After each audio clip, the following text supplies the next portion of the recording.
let's see. I guess I'll start us off with my number 10 power forward. I've got Bam Adebayo as my number 10. I do as well. Easy.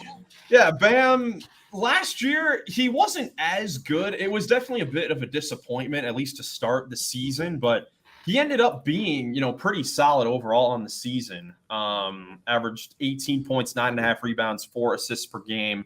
And we've talked about it like when Nick had Tyler Hero on his list before. It was just a difficult year for Miami. Bam is still, a very, very good player. Now he is the captain of that Miami Heat team while they're in this sort of transition period. And I think that he's going to have a very good bounce back year. I completely agree. I think it was a bit of a down year. I would like to see his block numbers go up. I know it's just a number because like his defense does tell a bigger story when you like watch him play. He is much better than just the stats realized. But I was looking at him, I'm like, he hasn't averaged. This is his lowest in his career since his rookie year for his block numbers. So, and he's never averaged really a whole lot more than like around 1, but like 0.7 this year, which is the lowest since 0.6. And Ben, who is your number 10 power forward? My number 10, I have Chet Holmgren of the Oklahoma City Thunder. Yeah, I mean, he's just, another great player to have in that team. He's phenomenal defensively, great shot blocker, defense, it's actually a big part of why, he was able to get on the list. He's makes such a good impact defensively, and then, he's good around the rim offensively, but obviously, what he could take, the biggest jump with, going forward could be his offense. I definitely think he has the potential to prove even more offensively coming up this season. Yeah, I love it. I actually had Chet one spot higher at 9. My number 10 guy was Pascal Siakam, though. I guess you guys probably have him a little bit higher. I had Bam higher. Yeah, Siakam, great player. Averaged 27 and 3, and on really, really good efficiency. I imagine you guys will make a really good case for him later in the video here. I think Holmgren still has a jump to make. Yeah, if I'm going to give anybody some injury leeway, it's going to be my number 9. The dude you said you hope we don't have on our list, Zion Williamson. I'm sorry, but he also only played like 30 games. Dude has done nothing the entire time he's been in the league. Dude, he didn't even make honorable mentions. You're talking about Chet Holmgren on your list. Who has a ring. As the third option, averaging like 15 points a game, playing 2 more games than Zion Williamson, who averaged 24.5, 5, and 7. Though, we said we included the injuries. So if he is on the court and we're grading that I do have him down at 9 because those numbers and the way he plays when he's on the court, he is a force of nature. Like, he could be higher on this list, but he's knocked down because of his injury concerns. And again, the whole team got injured. So, this is a season where I don't really knock the impact on winning on him a whole lot because by the time he came back, Pelicans had nothing to play for. So, The Pelicans the season was over by December. I have a weird take on Zion. Let's hear it. All right, so that thing I was talking about with John Wall earlier, where like your game can transition from the college to the pros, like I don't think Zion has been able to do that because in college and stuff and at Duke, you're way more athletic than 90% of the other guys, and in the NBA, that number's down to 70 at least, 80 maybe. I mean, it's lower. And so, my question to you guys is, how do you set a team up around Zion that's a winning team? Because in college, you can do it with, just domination, and like RJ Barrett and Cam Reddish were out there, and they just ran down the court on everybody. But that's because they were all more athletic than 90% of the guys that played. Joey, were you going to say something? I think it's injuries. Like I truly do, because they have so much talent. They've had so much talent in the past. But last year Zion played, not this past season, but the year before, he played 70 games. But the year prior it was like Did they win? 29. Is what I'm saying. And How do then you set up a winning team around him because in the nobody league? else is healthy around him. Like they get good players that aren't healthy when they need to be. That's just how it is. Not to mention they had a Brandon Ingram the year before that. Just his offensive game and his numbers in the regular season were great. But if I remember in that play-in game, if I remember, they did not show up. Let's not forget last season, or I guess 2 years ago, the 2024 season, Zion, the Pelicans make the play-in game against a Lakers team, and Zion, this is his first ever postseason game, and he goes for 40, 11, and 5 against a LeBron and Anthony Davis team before, again, getting injured. And I remember the Pelicans probably would have won the game if he didn't get hurt. But so I do have to agree with Joey. I get the injury concerns. They built an incredibly talented team, around Zion. I mean, you look at the lineups that they had. They had C.J. McCollum, Herb Jones, Trey Murphy, Brandon Ingram with Zion, Valanciunas. Extremely talented, but again, none of those guys have been healthy, and that's why at some point, if you're the Pelicans and in that front office. When is enough with this? This has been years and years and years and years. Like Zion, again, he hasn't played a playoff game. This is going to be his 7th season in the league. He's not played a playoff game. So I could definitely see the Pelicans maybe looking to move on from him because, I can understand it. You can't really rely on him to be healthy when it matters most. And that's what I was going to agree with. I'm like, that's why, I think that's the reason why they haven't won. But I also agree that it might be time to just completely scrap it all and go in a different direction. You could still get a lot because Zion does, like I said, when he plays, is that productive. And you can pair that with somebody else. Like somebody would be willing to pair him with somebody else. No, yeah, it's valid. To build it from scratch. I think he deserves to be on the top 10. Yeah. Yeah, that's definitely fair. Ben, what are your thoughts about Zion? Did he make your list, or do you have any thoughts about Yeah, he did. He's coming up shortly on my list. Okay.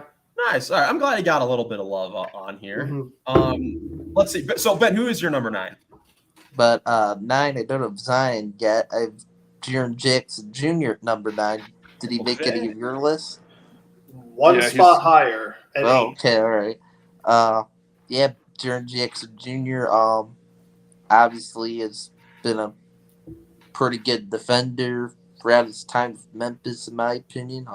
He's been a good scorer, but this year, really could take a jump, I think, with the scoring with no Desmond being there anymore. I think he's definitely going to get the ball a lot and will become a pretty good scorer with Memphis. So I'm expecting a big year out of Jaren Jackson Jr., and that's why I had him cracking the top 10.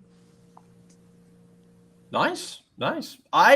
He actually was my first omission from the list. No way. Yes, he did not make my list. Very, very talented player, and he definitely deserves to make the list. I just had some guys above him for this. I think there were guys that had better overall seasons. I mean, he had his impact defensively on that Grizzlies team was not as great as it has been in the past. So you guys are really just judging last season and not the full player. Correct. Because that's what this is about. This is top 10 players from last season heading into this season. I'm judging the full player. If this guy had the opportunity that Siakam had in the finals, could the Pacers have won? And I can make an argument. That's why I would put Bam ahead of Siakam, because I think Bam would have performed at a higher level than Siakam in the finals because he had been there before. And around Tyrese, that he's a better player at this point. And I don't agree, so that's why he's not on my list. Yeah, I don't agree with that. My number 9, I had OG Anunoby from the Knicks. He made my list at number 9. We all know that he's a terrific defensive player that can guard literally every position. But this season, we got to see him really take a nice step on the offensive end as well, especially later in the season when Jalen Brunson was out with the injury. He had a 20-game stretch post-All-Star break where he averaged let's see, 23.5 points per game, 5 rebounds, shooting 49% from the field and 42% from three as the number one option on the perimeter for a good Knicks team that made the conference final. So he makes my list at number 9. I was really impressed with what he was able to do offensively last season. Ben, Nick, who's your number 8? Paolo? Wait, 8 or 9? Whoa. Nick, who's your 9? I had Chet at 9. Oh, Paolo 9, at yeah. 8. Okay. Paolo at 8? Paolo Whoa. at number 8? What? It's crazy. What? That's crazy, dog. Dude. He Yeah. takes horrible shots. You have Bam Adebayo over Paolo Banchero. What? Yeah. Takes awful shots. What are we talking about? Dude, it's my list. I Go know. on. That's fine. Yeah, no, you're fine. Ben, who's your number 8? I'm dying at number 8. Oh, there's Yeah. He's had the injury problems, of course, but I mean, when the Pelicans team stay healthy and when he's healthy, I mean, Zion performs great. I mean, Zion's healthy. I mean, to me, he could play like a top 10 power forward. I mean, if he stayed healthy throughout his career, I mean, I think he could be higher on a list like this. But my number 8, judging from how the rest of the lists are going, I'm expecting this player's not on the rest of your list. I got Julius Randle on my number 8 for my list. A guy that I've hated on this podcast. We have all hated on him on this podcast throughout the years, but I had to give him some credit for taking a little bit of a lesser role to help that Timberwolves team still playing at an all-star level and really playing well for them in the playoffs. Very efficient, took the shots when they were there for him, and really helped the Timberwolves team make a conference final run when I did not think that was in the cards for them at all in the second half of last season. So I just want to give Randle, a little bit of credit there. He makes my list at number 8. Number 7, that is where I have Siakam. same. I think he offensively, especially like when Tyrese Halliburton, like we talk about him going down, but like in the injury and stuff, but regardless, in the other games, when Tyrese Halliburton wasn't bringing it and isn't the number one option, Siakam is the number one option on that team for a good 75% of the time. Like, that's just how it is. He has to be that because he's the most consistent offensive player, probably definitely not on this list, but on that team for sure, averaging 20-plus points consistently throughout the playoffs, throughout the regular season. Yep, I also had him at number 7, and I completely agree with everything you guys said.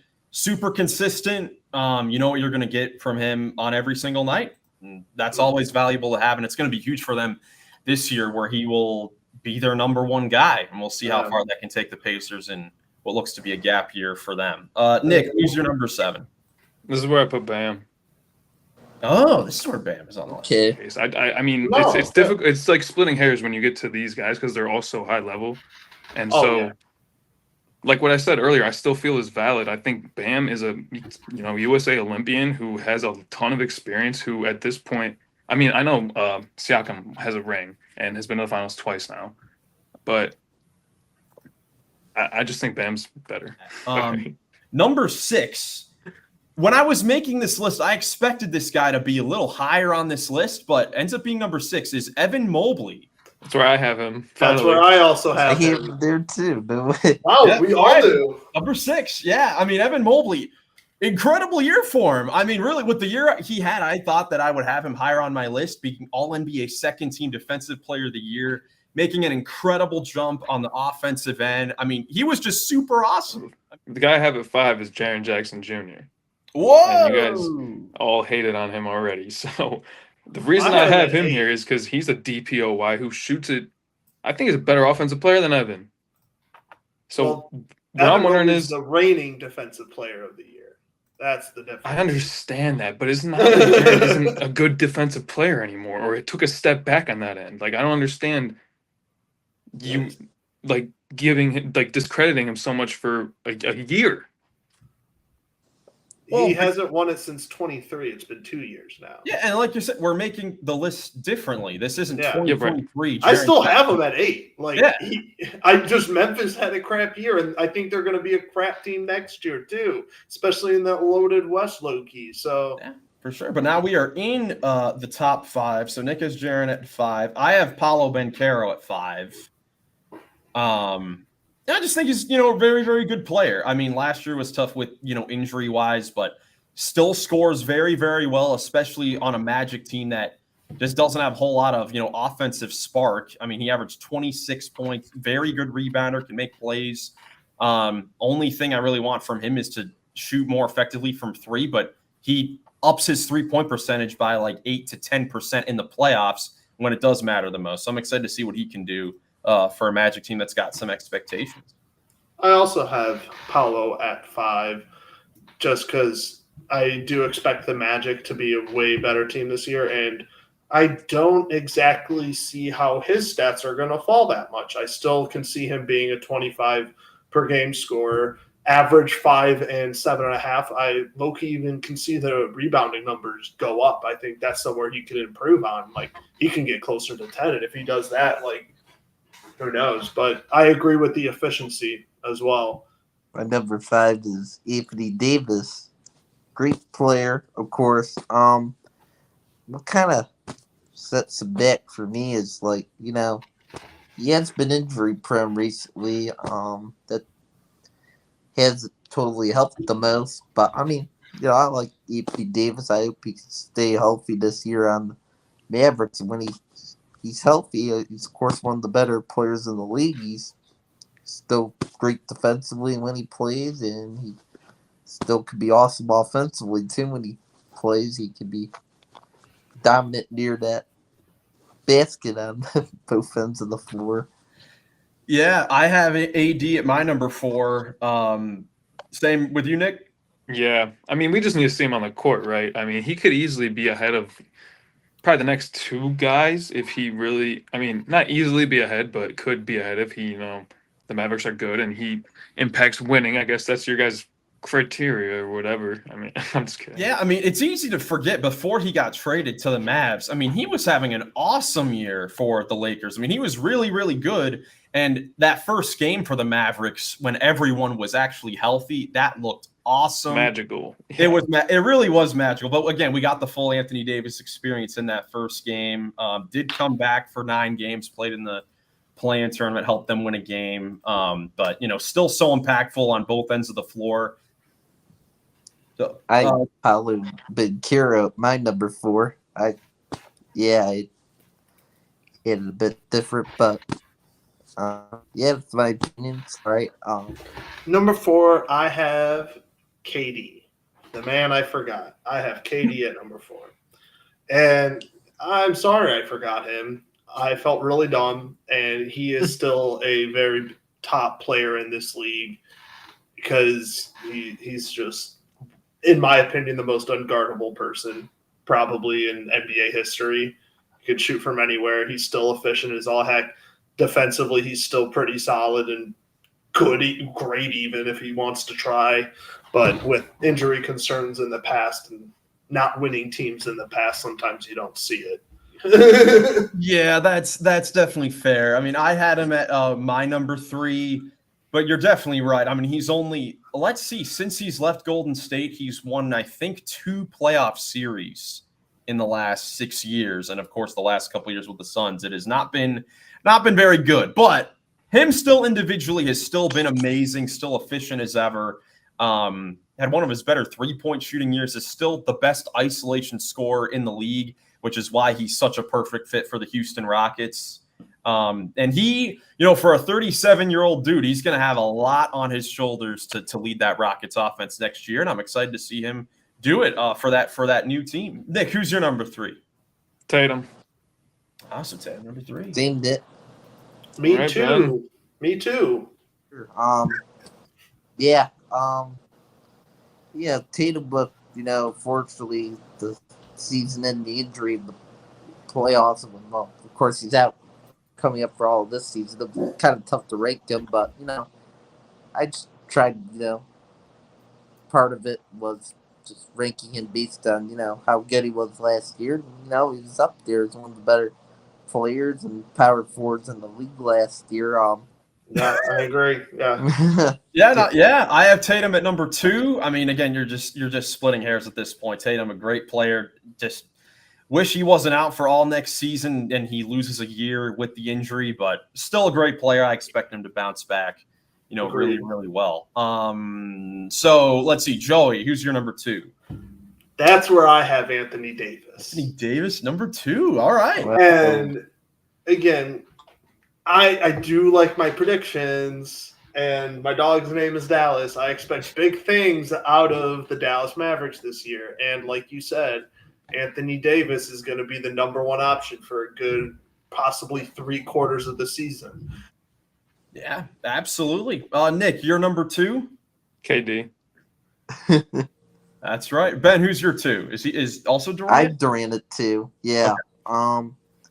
I got him at 2 because, he didn't have the most winning impact with the Suns. It's true, but played great, put up great numbers. But, I mean, he didn't have a whole lot to work with on Phoenix. But now, what really is going to help him, along with any star player, coming from not having, a whole lot on one team, then going to another, with,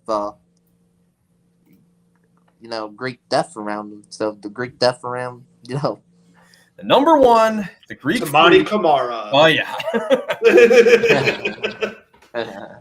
No, Giannis Antetokounmpo, number 1. Still, one of the best players in the world. Had an unbelievable year last season. 3rd in MVP. Incredibly efficient. I mean, he's incredible. He's awesome.